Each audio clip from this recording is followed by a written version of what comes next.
Bah, pour moi, les petits riens, c'est... Je sais pas, une bouée, quoi, tu vois,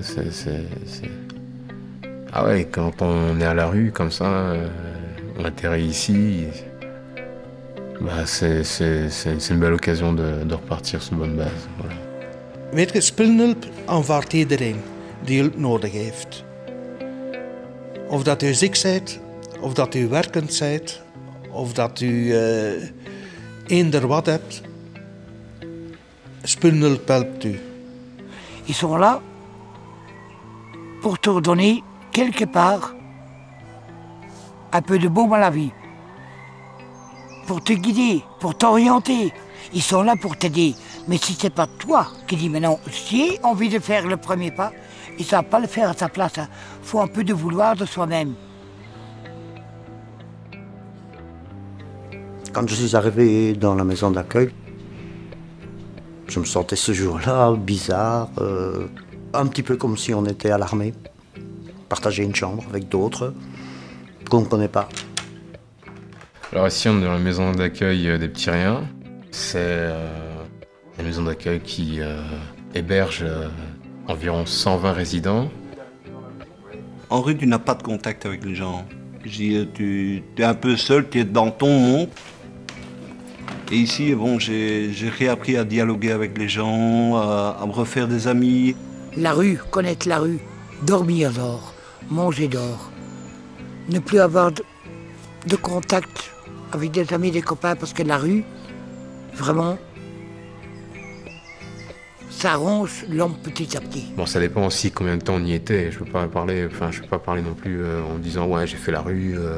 Il y en a, ils ont fait 1 an, 2 ans. Ça, c'est des gens. Ça se lit encore sur leur visage, quoi, dans la manière de parler et tout. Iedereen kan vallen. Maar het is moeilijk voor weer rechtop te staan.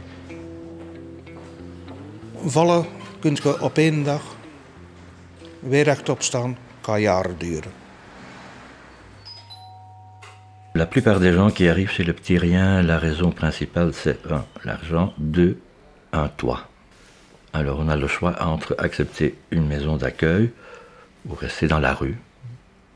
C'est un choix à faire et il y a des gens qui choisissent la rue. Je ne sais pas pourquoi.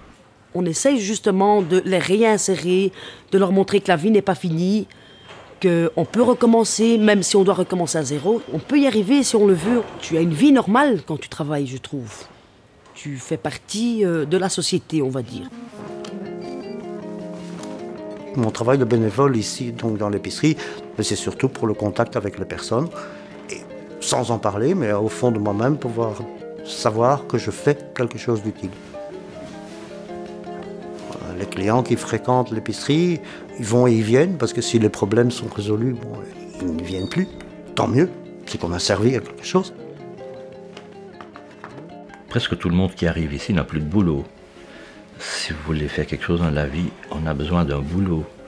Le principal but ici, c'est quand même de mettre les gens au travail.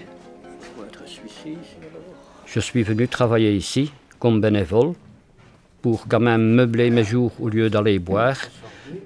Ça m'aide à moi-même de sortir de ce trou et j'aide d'autres gens aussi de sortir des trous. Nous avons les camions aussi, nous avons nos chauffeurs qui partent en enlèvement.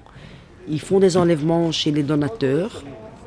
Je m'occupe à ce que les affaires aillent au bon endroit. Je réceptionne ce que les donateurs donnent, je les rentre au tri.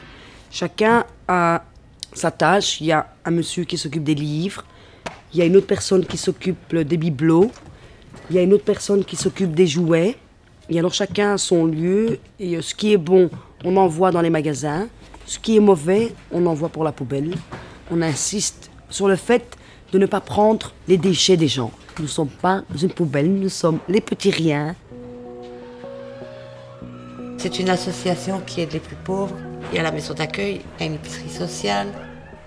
Dans les magasins, on vend ce que les gens apportent. Avec l'argent, ça retourne à la maison d'accueil.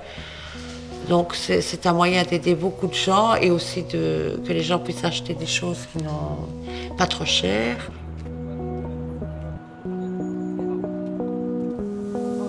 Les gens déposent la marchandise dans des guérites. Chaque matin, les camions partent pour aller vider tous les guérites. Ils reviennent, c'est stocké en attendant que c'est trié.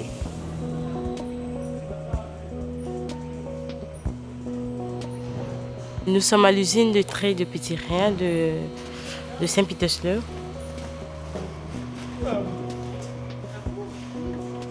Il faut très bien trier et mettre dans chaque côté pour que le robot puisse amener à l'endroit, à son propre endroit, quoi.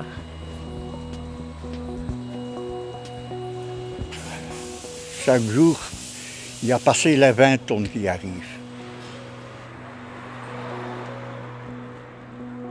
Je suis heureux d'avoir de nouveau un futur. Depuis 3 ans maintenant que j'ai quitté la maison d'accueil, j'ai de nouveau un futur. Et puis que mes jambes me portent encore très longtemps pour pouvoir continuer ici. Pour tous ces gens qui attendent que ça existe.